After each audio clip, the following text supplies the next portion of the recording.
Oh, this isn't great. It's pulling me to the... I have no control over it anymore. Engines are dead. Oh! We're doing like a backflip. We don't need to do a barrel roll, boat. Come on. Just land on the bottom, please. That's pretty good. You landed on your side. But that's not good. Roll the other way. Come on.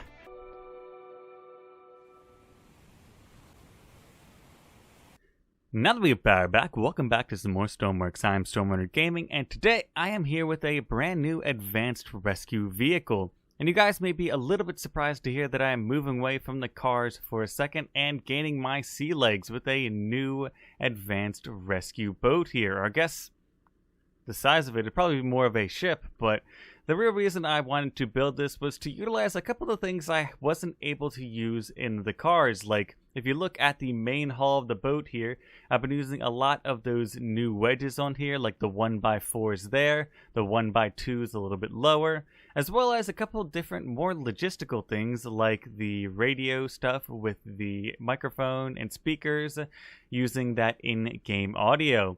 And this is all shrouded under the pretty funny name. It's called the Baygull. So the Baygull is a mid-sized rescue ship that if you guys do want to pick up, I will leave a link to in that description down below. So today I am pretty happy to bring you guys around the full tour of the boat. And we'll be starting on the highest point of the boat, the crow's nest here, with all of our instrumentation and room for one crew to sit.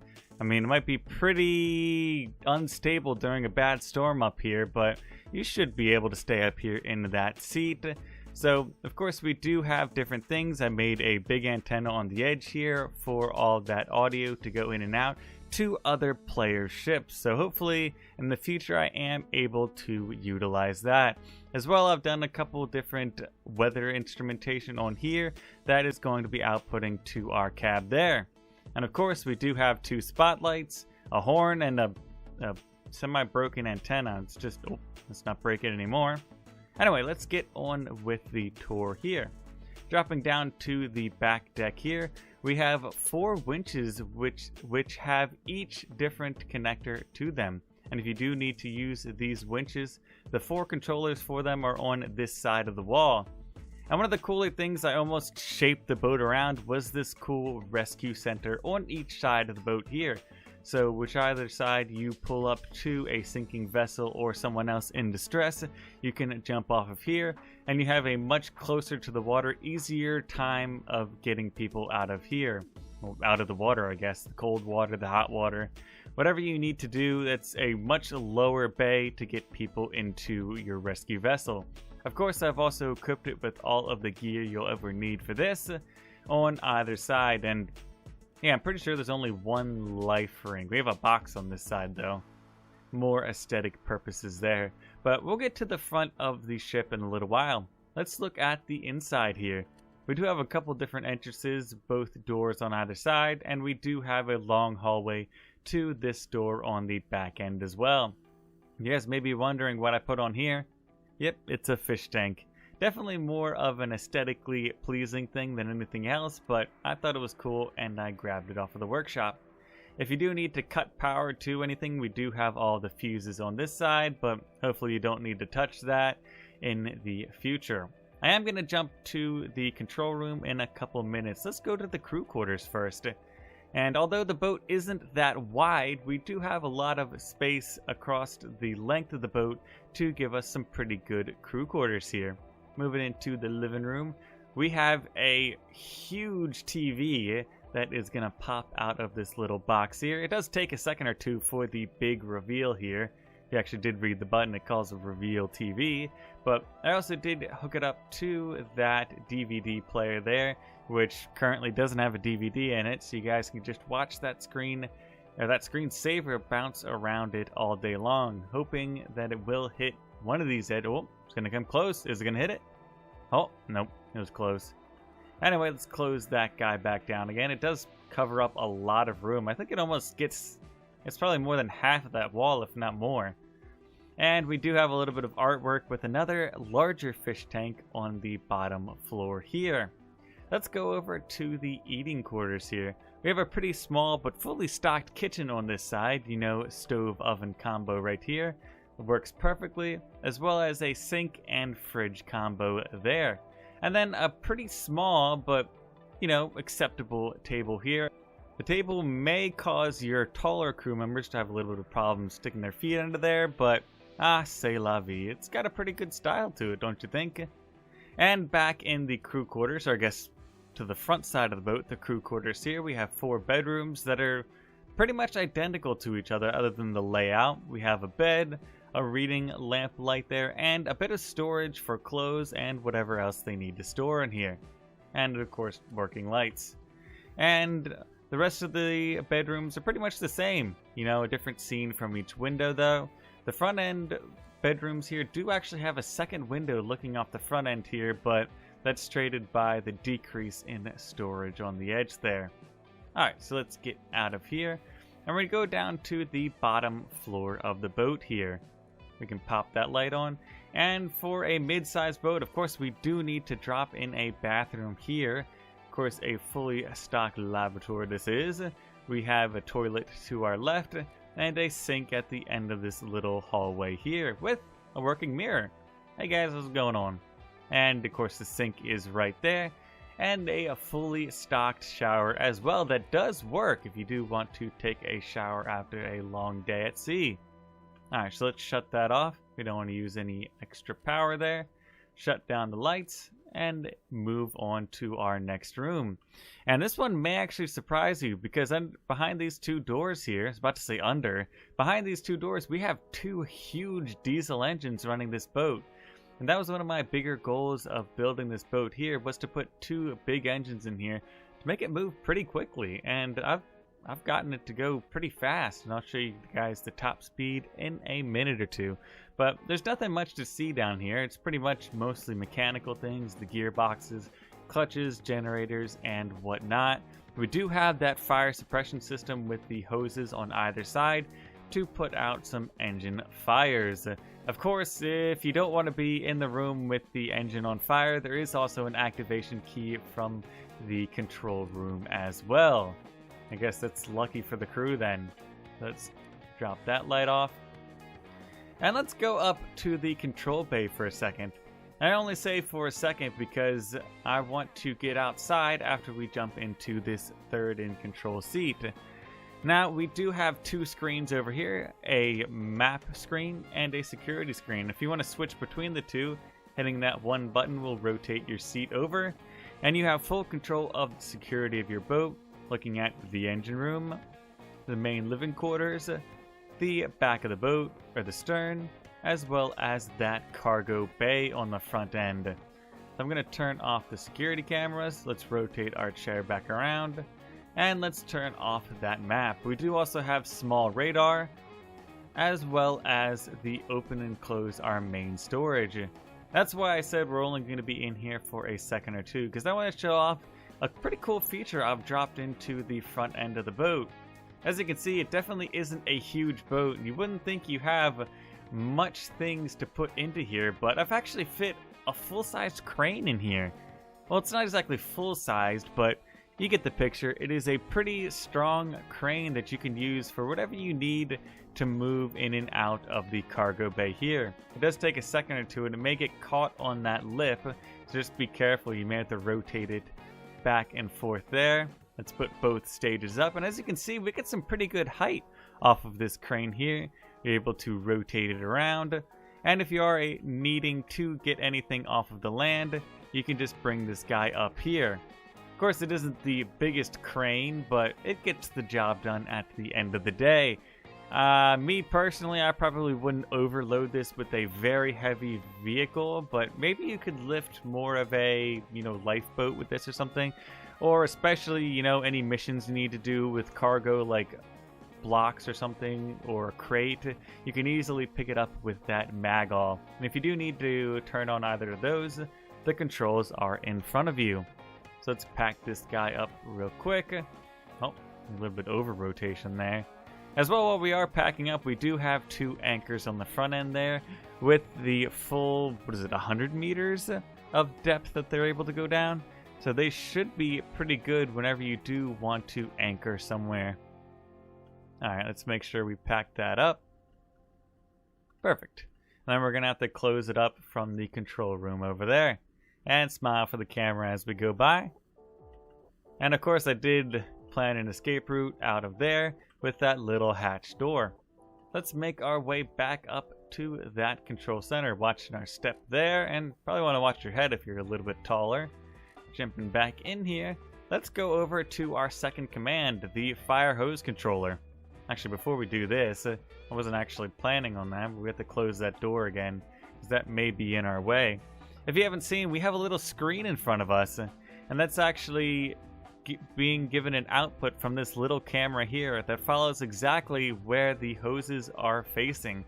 So if you can't exactly see from the seat up here, you can use this little screen. And of course, pressing 1 will turn on our pumps. And if you do look at the screen, this might be a little bit more difficult for you guys to see, but you can see the little streams going off, taking out some forest fires, or probably more boat fires than anything. But of course, this being on water, it pulls from the ocean, so it could be a pretty good forest fire fighting machine as well. Alright, and for the main event, the captain's chair. And if you do want all of the monitors to be active, you have to pull down that array as well and turn everything on. And of course, when you first jump in here, all the controls might be a little bit overwhelming, but you know, you've got your microphone and speaker. You actually are able to increase and decrease channel, and to be perfectly honest with you guys, I don't know if this exactly works. I just built it. You know, you're able to increase, decrease channel, turn on the microphone, switch audio here as well. So I'm gonna have to, probably in a multiplayer, see if I can actually get that to work. As well, we do have a couple different warning things over here. You know, high wind, temperatures, stability off, fuel low, depth warning. Of course, the depth warning does go over to the water depth here. Alright, let's move over to this side of the boat. We do also have a couple other things here, some proximity alarms to each side of the vessel. As well as, I was talking about it earlier, that fire suppression system activation. So it tells you how much water is in that tank back there. Of course, the activation button or lever here, and the engine room temperature. I'm pretty sure when the engines do explode, this should hit like 500 temperature. I don't know what temperature it's set in, but yeah, it should output from that there. As well as our foghorn if you do need it. That's just fun to hit it. I'd hit it a second time. As well, we do have the ability to turn on the sirens. Yeah, but since we're close to so many things, all the beeps are going off right now for everything. So, as well as stabilization override, this will just turn off the moving weight on the bottom end of the boat. Alright, into the things right in front of me.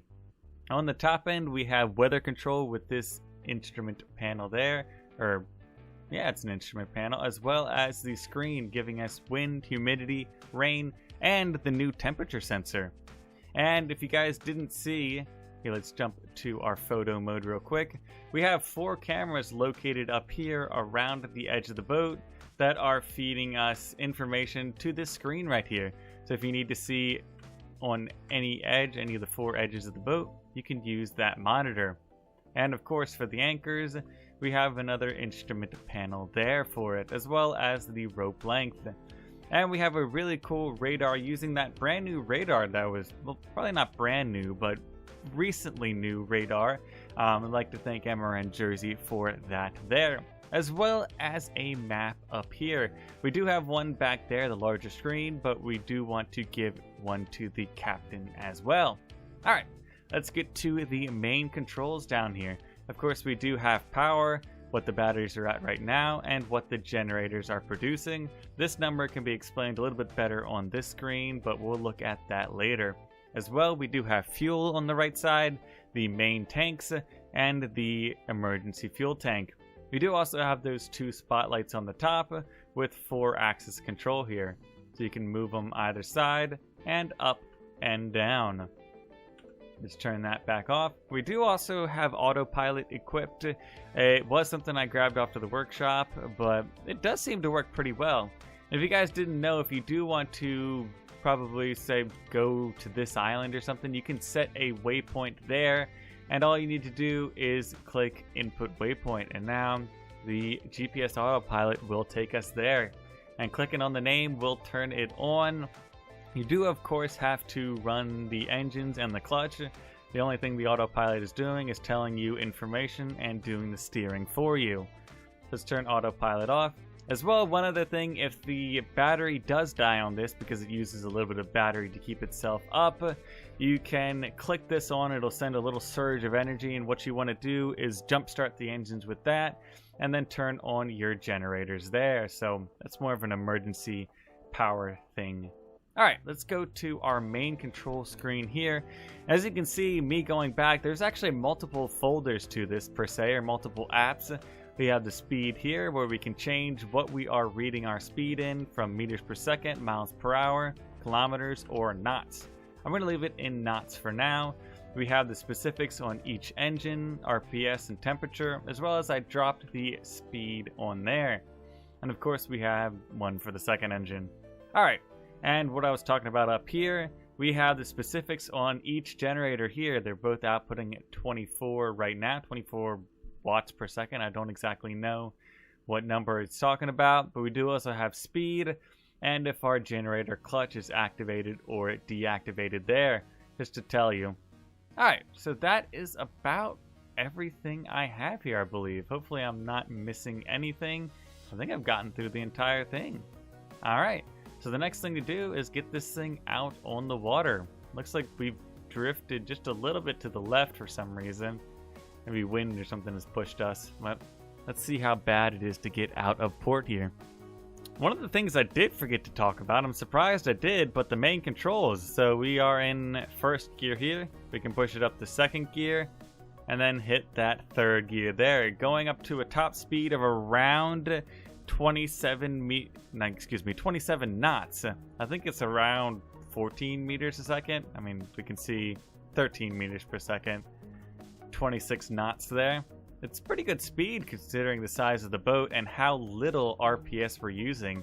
As you can see, we're only at 9 RPS, so the fuel savings on this thing is pretty crazy if you ask me, because we have 14,000 liters of fuel in here. So this thing could probably, I don't know, I don't want to be like boisterous about it, but it might be able to do Arctic and back without even refueling. But I haven't tested that yet, so don't take my word on it. But it should be pretty good at exploration as well, considering it has such a far range to the Baygull here. Alright, as well down here we do have reverse. You're going to have to put the clutch down and put it in reverse, and then you turn your clutch back on. Have that generators button, that monitor array. We do also have all of the outside running lights, and the pump fuel in and emergency fuel tank. If you guys are wondering, the fuel for it is on the front end here. It's actually right by that life preserver on the front end, this little thing right there, that'll go and refill the tank. Of course, the first thing you'll always want to do with a brand new boat is break it in with a new Tsunami and some 100% waves, so without further ado, let's see what she'll do. Alright, look at that screen up there. It looks like the TV show The Deadliest Catch, you know, the one where they're going out in the crabbing boats and trying to make a living, you know, on the rough seas. Yeah. Wow, we're actually getting a little bit of air. Of course, Stormworks does have that really cool water physics to it as well, when you're bobbing up and down in the high waves. You should be hitting these waves at a little bit of a higher angle, though. I'm going to turn into a little bit on our starboard. Alright, it's better. We are getting to a little bit of a deeper depth, which means our wave height is going to be increasing exponentially as we get out to more open ocean here. And that'll be the true test of a brand new vessel here. I didn't realize, because we're bobbing up and down in waves, this keeps jumping higher and lower because it goes up over a wave and then slams back down. So we're getting changes of like maybe 10 meters almost sometimes. I should probably plot us out to some more open ocean, like over here. Of course, we can just use autopilot to do that, though. Nobody drives anymore these days. This is an interesting sight. I'm currently sitting in the crow's nest as the boat does its autonomous driving out to our waypoint out there in the ocean. So hopefully we should test it out with some pretty big waves, I'm hoping. I don't know. We may run into a couple other islands. We're still kind of getting out of the cluster of islands we came from, so it might take us a little bit. Especially with the waves going against us, we are going a little bit slower than top speed, I'm assuming. It's not as bad of a sway as I assumed. I mean, it seems kind of scary, but it's not that much of a degree to either side. I think once we get bigger waves, I'm probably going to be taking that back because we're going to get thrown. Yep. That's a little bit scarier. Well, autopilot seems to be keeping us on a decently good route here. Yeah, and our water depth is decently good now at 100 meters. We should be getting some bigger waves. I think we are. It's actually tackling them pretty well, considering it's pretty much a twig in the water. I think it is something like 50 meters, maybe? It might be a little bit shorter than that, maybe 200 blocks. Oh wait, 200 blocks is 50 meters, but definitely the width of it is probably not more than like 10 meters. It's pretty short there, considering the size.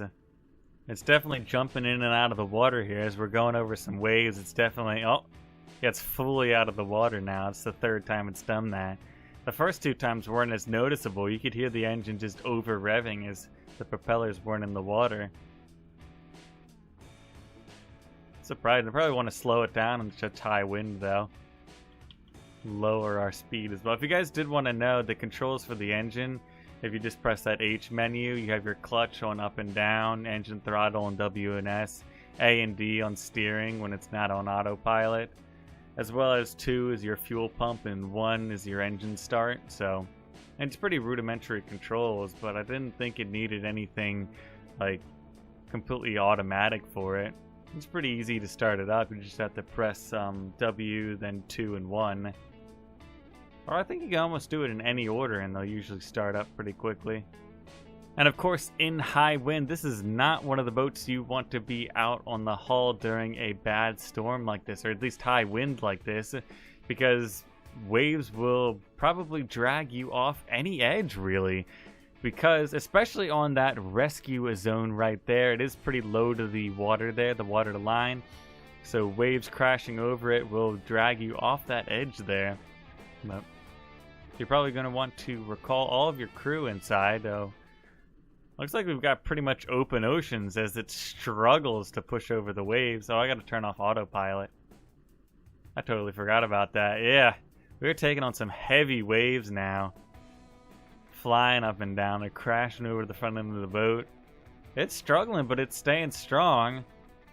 Thank God for the active stabilization on here. Oh yeah, one other thing I did want to talk about. With those brand new blocks, as it does battle the waves, it gives it more of a curved hull. Which kind of like, if you think a ball in the water kind of rotates pretty quickly, the curved hull gives us the same effect to where it can rotate so much more quickly in the water. That's my assumption, at least, from what I know.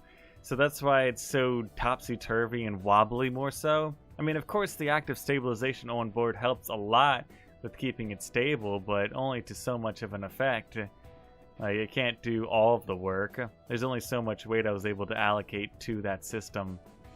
Ooh, and crashing down in between this. As I go through my scientific talk, the boat is crashing between waves. I might actually want to slow it down a little bit more, so it doesn't go as fast over the way. Yeah, there we go.